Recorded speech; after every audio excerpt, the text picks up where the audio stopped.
Hi VC, Dale, Gateway 33 here to do the September edition of my Lost in the Collection series. So this month, the 10 records that I listened to that I haven't listened to from the collection for 5 years or longer, I tried to theme them around autumn. So here in the UK, in the Northern Hemisphere, certainly for me, autumn begins in September and runs through to November. So I tried to focus on early autumn as well, just to make it even harder. So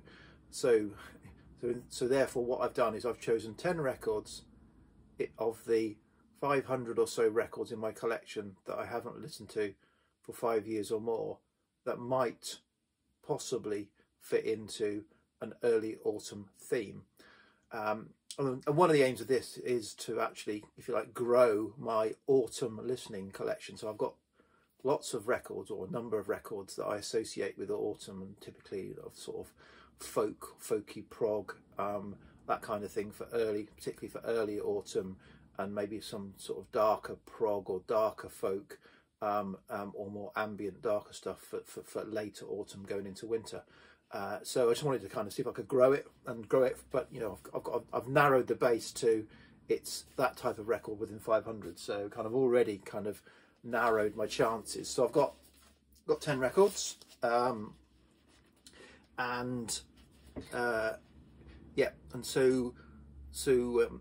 additionally to my normal kind of how did I enjoy revisiting these albums, and are they autumn, in my opinion. So first up is this record, Bert and Rosemary Lane. This is a reissue. I thought it was an Earth. I thought Earth Records were doing all their reissues, but this is not Earth. This is on, well, it's got Transatlantic BMG Sanctuary on it. But yeah, so yeah, got this obviously several years ago. They got this reissue, 2016.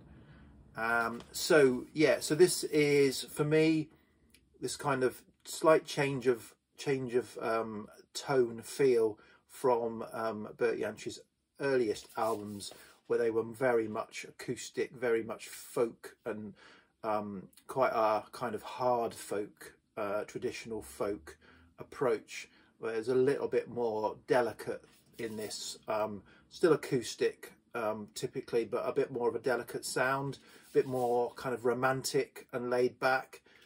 So you know, for me, that's kind of ticking some of the boxes. Yeah, so kind of romantic, gentle, sort of continuous flow, very melancholic in its feel, but yeah, solid album. Not his best in my opinion, but a solid album. And so yeah, so enjoyed going back to this. Was it autumn? I'd say it's in that possibly. It's not immediately going onto my autumn listening stack, but you know, it was certainly leaning towards it. So that was the first one. Next record is Sharon Van Etten, and Are We There? So this is a 2014. I got the 2014 record, bought it on release I think, and yeah, enjoyed it at the time. So what have I said about this? I'm looking at my notes here, by the way. So it's I've written it's bittersweet, melancholy, lonely, lovely, sentimental, dark singer-songwriter album, dreamy in places, great side A, strong sort of start to side B, quite dramatic sort of conclusion. Some of the songs get quite dramatic. They start fairly kind of quiet and kind of introspective, and then kind of escalate. Yeah, so yeah, a good kind of therefore sort of darker singer-songwriter album, but for me I didn't feel it was obviously autumn. So yeah, but nice to revisit the album. Okay, next up, an artist I struggle with. I have a number of artists I struggle with, who I probably, who are well revered. Part of the reason is when I listen to music, I tend to listen to the musicality rather than the words, and so artists who sort of typically are making a a statement through their lyrics, and that is the kind of what they are kind of held held up to be doing, but maybe the musicality isn't so obvious, are ones I struggle with.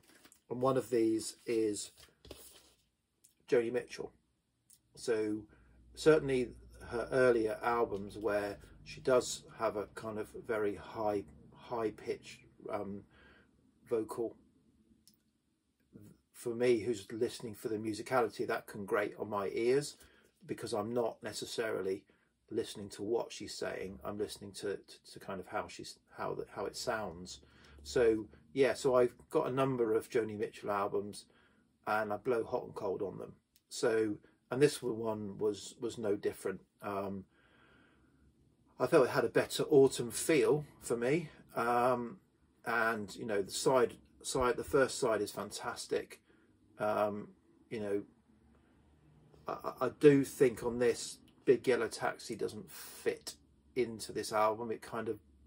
For me, it spoiled the flow of certainly of the second side. So it's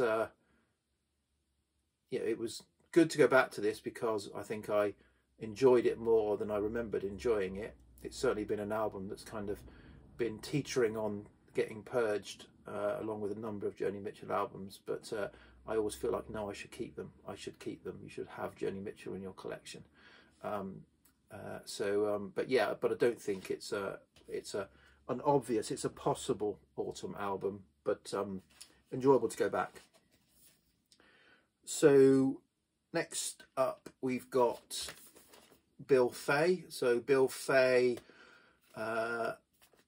British singer-songwriter, folky singer-songwriter, put out 2 albums in the early 70s, disappeared, sort of out of the music industry, sort of certainly the mainstream music industry, for years and years and years, and then came back with an album before this, in 2014. Yeah, Life is People. Came back with Life is People, which was a great album, and followed it up with this album, Who is the Sender? They're both double albums. And yeah, so this album, again, it's obviously he's a lot older. He's 40 years older than when he put his first 2 albums out. So obviously his voice and is older, a bit more frail and delicate. It's got some age to it, which is enjoyable. This album is typically piano driven, with some kind of orchestration and atmosphere included. But again, what have I said about it? Spiritual, very reflective, even more reflective than the album that he put out a year or 2 before this. Very socially, got a lot of social subject matter, and a lot of reflection on society, and kind of where we're headed, and from that respect, quite pessimistic it feels. I think his album before I felt was optimistic. This feels more pessimistic, yeah, so very melancholy. As I say, almost kind of extinguishes the hope that his previous album gave. But nice feel, not necessarily autumn. It does talk about the geese are flying westward, which I don't know if that means it's autumn or spring. That's my ignorance. But so it's got some of that going on, but not overall, not necessarily an autumn album, but good to go back to, keep her in the collection. Okay, next up is the Decemberists. So I think they're American. I'd say American group, picaresque, which I think came after the Crane Wife, which I have that on CD. The Crane Wife, which is probably my favourite of their albums. They're always quite dramatic, theatrical. I find the Decemberist albums, certainly I like their first sort of few albums. This one, this is I had it digitally before. This is a vinyl. It's got booklet with, you know, some theatrical pictures of the band, kind of, which coincides with the storyline of the album. So a picaresque, if I've understood it, is some kind of sort of theatrical novella setting out some kind of dramatic story. I think Spanish in origin, but again, I can't remember. So yeah, and this is a sort of dramatic theatrical album with each of the songs telling a story, and yeah, very enjoyable. What have I written? Yeah, that kind of thing. Yeah, very enjoyable. Some really strong songs on it. We Both Go Down Together is kind of the most, and the Infanta, really dramatic start on the first couple of tracks. The Engine Driver is a beautiful sort of reflective song at the end of side 2. It's a double album again, this. And Mariner's Revenge Song is a long story song about someone getting revenge on someone who has sort of done their mother wrong and caused their mother to kind of die in a horrible condition, and kind of gone and sought revenge on that person. Very kind of dramatic. Yeah, so really enjoyable album. You know, I'm not sure it has any particular season that it kind of hangs off, but I could see this being on the autumn listening pile, probably more than the summer listening pile, if that makes sense. Okay, let me just turn the page for my notes. So next up is the Albion Band and Rise Up Like the Sun, which at first I thought, well, this is summer. But if you look, I mean, yes, the sun is rising, but if you look at that landscape, it could be a misty autumnal rather than a summer landscape necessarily. So just because it's got Rising Up Like the Sun, this isn't summer necessarily.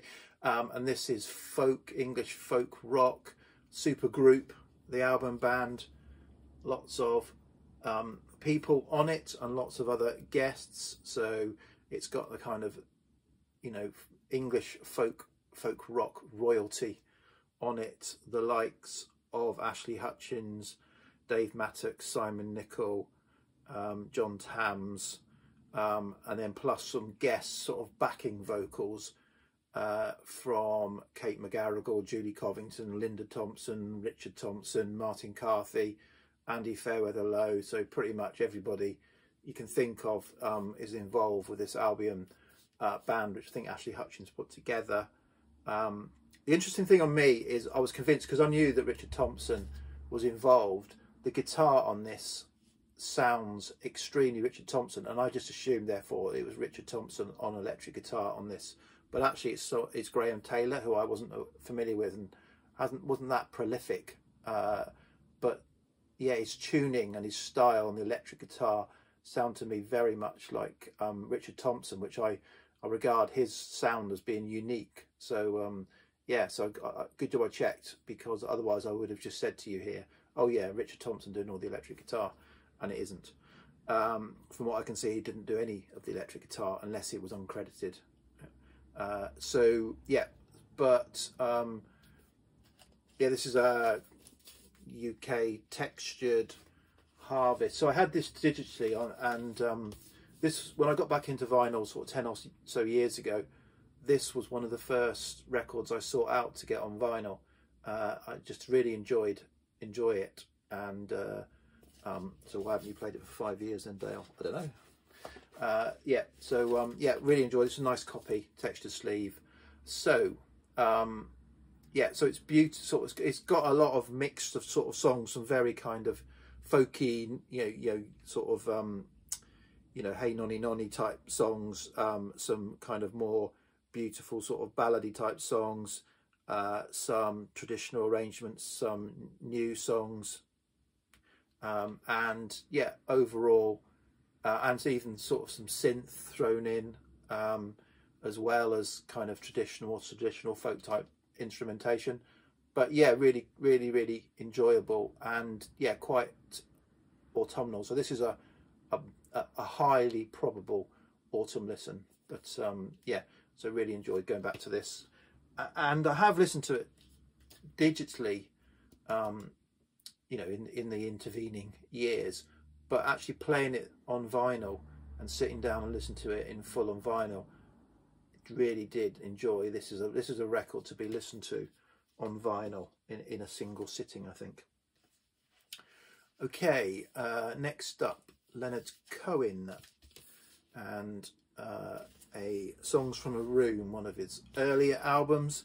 So I think I've said in the past, I really prefer Leonard Cohen's later period, and the kind of his vocal from then. It was a deeper, gruffer vocal that I really thought suited his music, and the style that he adopted within that I thought was really great.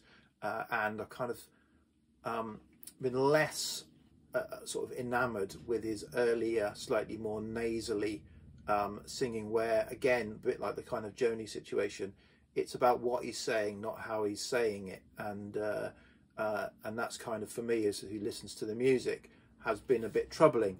But actually there's enough going on this to actually kind of make this a good listen, even with, if you like, the kind of slightly, say, more nasal vocal.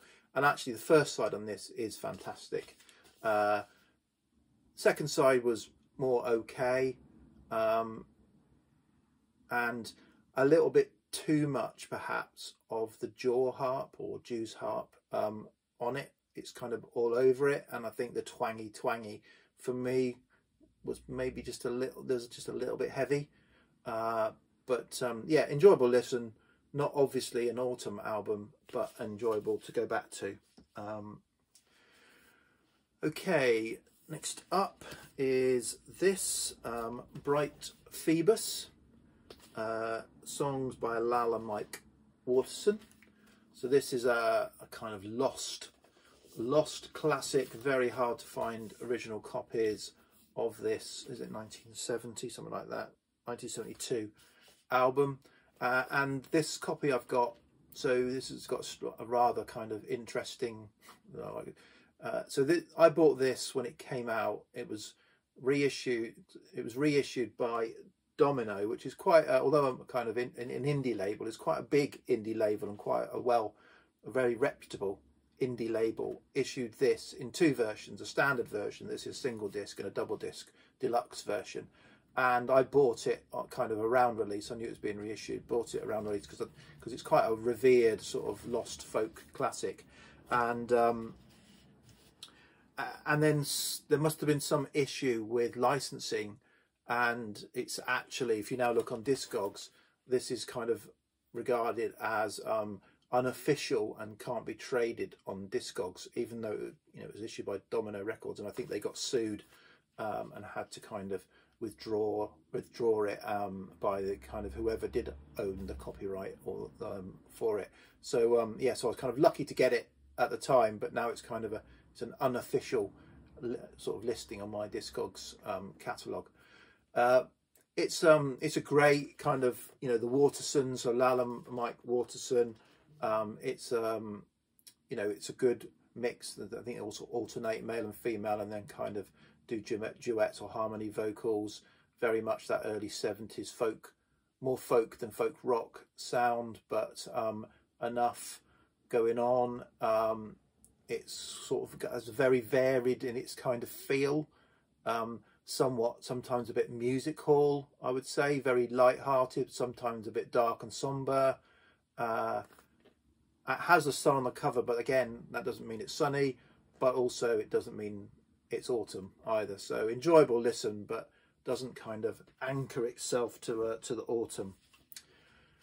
Okay, next one. Okay, this is another slightly perhaps controversial, is this Van Morrison's Astral Weeks, an album I have kind of struggled with over the years, and I think listening to it this time allowed me to kind of conclude that I don't really like it.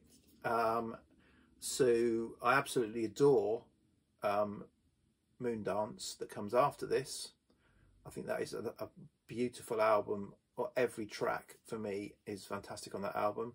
This I struggle with, and I think, and it doesn't help I played this at 7 o'clock in the morning, one morning when I was kind of before work playing records. But what I struggle with is, and in other Van Morrison albums I don't struggle with this, was this kind of, this is like a stream of consciousness. So is, you know, there are more words packed in. It feels like there's so many words packed in. There's some beautiful music going on behind this, but it's dominated by the words that are packed into this.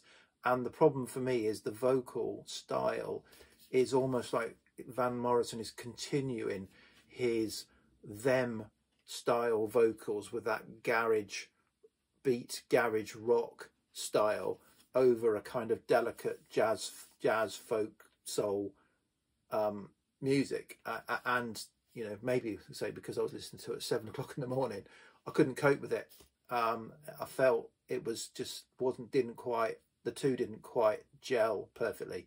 And I know that's probably sacrilege. This is held up as one of the greatest albums, you know, of all time, and you know, for many, Van Morrison's greatest album of all time. But say I've kind of wrestled with it partly because of that backstory. But now I think I've kind of made my decision on it, that it's certainly it's not an album that I will reach for. It's an album I will probably keep and I will go back to in 5 years' time. But you know, and it's got some beautiful songs on there. Just at some point they get too much, and you think, no, please stop singing. Have a pause, let the music come through, or something like that. Okay, I'll stop there because I'll get myself in trouble, get drummed out of the vinyl community.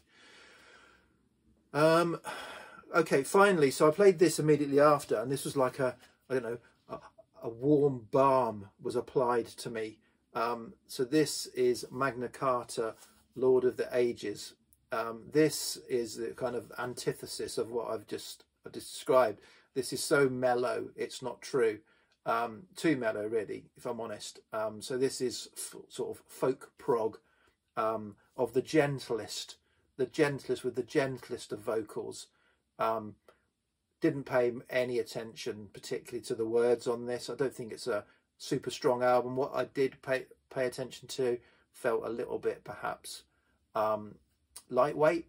So I think this is a nice album, a little bit lightweight, but you know, helped me get over Astral Weeks. Yeah, so it's a nice, soft, gentle prog folk, say mellow feel, early autumnal it could be. So yeah, so this could fit into the early autumnal feel. However, it's not an album, you know, for me it's not a fantastic album. It's a quite good album, but not a fantastic album. So I've got that dilemma of it could fit into the early autumnal feel, but you know, I might not necessarily want to play it. Okay, so that's a bit of a ramble through my mind and how I've been approaching this month's Lost in the Collection. Yeah, so I do need to do some other videos. I've a lot going on, so I know I need to catch up on some Finds videos. I'll try and get around to that. Cheers, VC. Bye.